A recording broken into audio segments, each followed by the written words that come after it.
ಅದೊಂದು ಗ್ರಾಮಕ್ಕೆ ಇಲ್ಲಿ ತನಕ ಒಂದೇ ಒಂದು ಸರ್ಕಾರಿ ಬಸ್ ಕೂಡ ಹೋಗಿಲ್ವಂತೆ. ಜೊತೆಗೆ ಆ ಗ್ರಾಮದ ಜನ ಡಾಂಬರು ರಸ್ತೆಯನ್ನ ಕೂಡ ನೋಡಿಲ್ವಂತೆ. ಮನೆಯಿಂದ ಆಚೆ ಬಂದ್ರೆ ಜಸ್ಟ್ ಗುಂಡಿಗಳಿಂದಲೇ ರಸ್ತೆ ತುಂಬಿಕೊಂಡು ಹೋಗಿದೆ. ಅಂಥ ರಸ್ತೆಯಲ್ಲೇ ಪ್ರತಿನಿತ್ಯ ನಾವು ಸಂಚಾರ ಮಾಡ್ತಾ ಇದ್ವಿ. ನಮ್ಮ ಗೋಳು ಕೇಳೋಕೆ ಯಾರು ಇಲ್ಲ, ಈ ಸಮಸ್ಯೆಗಳಿಗೆ ಪರಿಹಾರ ಒದಗಿಸೋದಕ್ಕೆ ಯಾರು ಕೂಡ ಮನಸ್ಸು ಮಾಡ್ತಾ ಇಲ್ಲ ಅನ್ನೋದೇ ಆ ಗ್ರಾಮಸ್ಥರ ಆಕ್ರೋಶಕ್ಕೆ ಕಾರಣ ಆಗಿದೆ. ಇಷ್ಟೆಲ್ಲ ಅವ್ಯವಸ್ಥೆ ಇರುವಂತಹ ಗ್ರಾಮ ಯಾವುದು? ಸ್ಥಳೀಯರ ಆಕ್ರೋಶಕ್ಕೆ ಕಾರಣ ಏನು? ಆ ಕುರಿತ ಒಂದು ರಿಪೋರ್ಟ್ ಇದೆ, ಬನ್ನಿ ನೋಡ್ಕೊಂಡು ಬರೋಣ.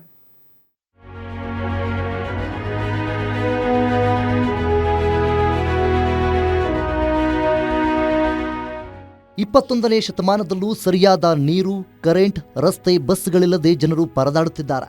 ಇಲ್ಲಿ ಕಾಣುತ್ತಿರುವ ರಸ್ತೆಯ ಮೇಲೆ ಅಡಿಗಳಷ್ಟು ಗುಂಡಿ ಬಿದ್ದಿರುವ ಗುಮ್ಮಡಿಗಳು, ಮಳೆ ನೀರು ನಿಂತು ಈಜುಕೊಳದಂತಾದ ಗ್ರಾಮದ ರಸ್ತೆ, ಕುಪ್ಪಳಿಸುತ್ತಾ ಸಾಗುವ ವಾಹನಗಳು, ಈ ಎಲ್ಲ ದೃಶ್ಯಗಳು ಕಂಡುಬಂದಿದ್ದು ಚಿತ್ರದುರ್ಗ ತಾಲೂಕು ಭರಮಸಾಗರ ಹೋಬಳಿಯ ಕರಿಯಣ್ಣನಹಳ್ಳಿ ಗ್ರಾಮದಲ್ಲಿ.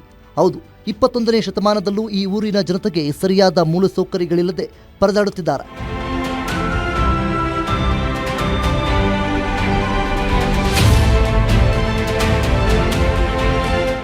ಹೊಳಲ್ಕೆರೆ ವಿಧಾನಸಭಾ ಕ್ಷೇತ್ರ ವ್ಯಾಪ್ತಿಯ ಈ ಗ್ರಾಮಕ್ಕೆ ಈವರೆಗೆ ಸರ್ಕಾರಿ ಬಸ್ ಸೌಲಭ್ಯ ಇಲ್ಲ.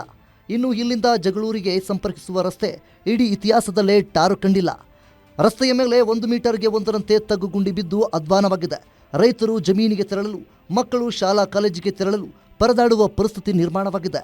ಈ ಬಗ್ಗೆ ಅಧಿಕಾರಿಗಳಿಗೆ, ಜನಪ್ರತಿನಿಧಿಗಳಿಗೆ ಅನೇಕ ಬಾರಿ ದೂರು ನೀಡಿದರೂ ಸಹ ಯಾವುದೇ ಪ್ರಯೋಜನವಾಗಿಲ್ಲ ಎಂದು ಸ್ಥಳೀಯರು ಆಕ್ರೋಶ ಹೊರಹಾಕಿದರು. ಇನ್ನು ಈ ಗ್ರಾಮದಲ್ಲಿ ಸುಮಾರು 1000 ಜನಸಂಖ್ಯೆ ಇದೆ. ಆದರೂ ಸಹ ಇಲ್ಲಿನ ಜನರಿಗೆ ಅಧಿಕಾರಿಗಳು ಸರ್ಕಾರದಿಂದ ಯಾವುದೇ ಪ್ರಯೋಜನ ಮಾಡಿಕೊಡುತ್ತಿಲ್ಲ ಎಂದು ಆರೋಪಿಸುತ್ತಿದ್ದಾರೆ.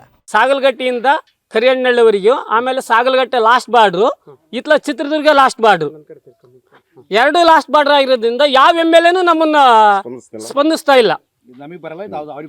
ಇವಾಗ ಆ ಕಡೆಯಿಂದ ಕೇಳಿದ್ರೆ ಆ ಕಡೆ MLA ಕರಿಯಮ್ಮನಹಳ್ಳಿ, ಆ ಕಡೆ ಚಿತ್ರದುರ್ಗ ಅಂತಾರೆ. ಚಿತ್ರದುರ್ಗದಿಂದ ಕೇಳಿದ್ರೆ ನಾವು ಜಗಳೂರು ಅಂತಾರೆ. ಪೂರ್ತಿ ತಗ್ಗುದಿನಿ ಬಿದ್ದು ಪೂರ್ತಿ ಯಾವ ಓಡಾಡಕ್ ಆಗ್ತಿಲ್ಲ. ಮಳೆ ಬಂದ್ಮೇಲೆ ಪೂರ್ತಿ ಜಾರಿ ಒತ್ಕೊಂಡ್ ಬೀಳ್ತಾ ಇದ್ದಾರೆ. ಹೆಣ್ಮಕ್ಳು, ಚಿಕ್ಕ ಮಕ್ಕಳು, ಆಮೇಲೆ ಶಾಲೆ ಬಸ್ ಉಲ್ಡ ಪರಿಸ್ಥಿತಿ ಇದಾವೆ. ಅವರೆಲ್ಲ ಉಲ್ಡಿದ ಮೇಲೆ ಬಂದ್ರೆ ಏನು ಪ್ರಯೋಜನ ಆಗಲ್ಲ. 1 ಕಿಲೋಮೀಟ್ರ್ 1.5 ಕಿಲೋಮೀಟ್ರ್ ಆಗ್ಬೋದು ನಮ್ಮ ಗಡಿವರೆಗೂ, ಚಿತ್ರದುರ್ಗ ಗಡಿವರೆಗೂ ಈ ರೋಡ್ ಒಂದು ಮಾಡಿಕೊಟ್ರೆ ನಮಗೆ ಭಾಳ ಒಳ್ಳೆಯದಾಗುತ್ತೆ. ಆಮೇಲೆ ನಮಗೆ ಶಕ್ತಿ ಯೋಜನೆ ಬಸ್ಸು ಬಿಡಲೇಬೇಕು, ಯಾಕಂದರೆ ಜಗಳೂರಿಗೆ ಹೋಗೋಕ್ಕೆ ರೂಟ್ ಚೆನ್ನಾಗೈತಿ. ಇದು ಕಾಲಿಗೇರಿ ಬರ್ತೈತೆ ಬಸ್ಸು, ಗೌರ್ಮೆಂಟ್ ಬಸ್ಸು. ಅದೇ ಬಸ್ನ ಜಗಳೂರು ಹಿಂಗೆ ಕರಿಯಮ್ಮನಹಳ್ಳಿ ಸಾಲಗಟ್ಟೆ ಮೇಲೆ ಕಳಿಸಿದ್ರೆ ಭಾಳ ಉತ್ತಮ ಆಗುತ್ತೆ. ಈ ಊರಿಗೆ ಬಸ್ಸೇ ಬಂದಿಲ್ಲ ಸರ್, ಬಸ್ಸೇ ಬಂದಿಲ್ಲ.